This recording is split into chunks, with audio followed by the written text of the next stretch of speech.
रहमतुल्लाहि व बरकातुहू। प्यारे मोहतरम दोस्तों, आज मैं आपके लिए दावत इस्लामी की तरफ से free of cost online teaching course कराया जा रहा है। नाज़रीन, जिसने कुरान मजीद सीखना हो, आयतें सीखने हो, दुआएं सीखनी हो, मुझसे आके मेरे डिस्क्रिप्शन में नंबर मिल जाएगा, मुझसे क्या रब्ता करें और ये वीडियो देखें। शुरू करते हैं। बिस्मिल्लाहिर्रहमानिर्रहीम।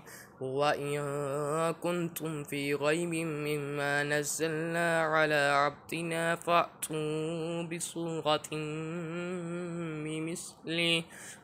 मिस्ली वदउ शुहदाअकुम मिन दूनिल्लाहि इन कुंतुम सादिकीन फ़इन लम तफ़अलू व लन तफ़अलू फत्तकुन्नारल्लती वक़ूदुहन्नासु वल हिजारा उइद्दत लिलकाफ़िरीन।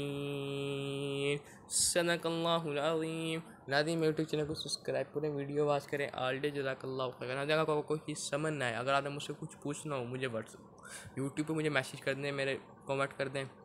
अगर आपने मुझे व्हाट्सएप पे मिला तो मुझे व्हाट्सएप पे अगर रब्ता करें, मैं आपको गुजर रहा हूँ।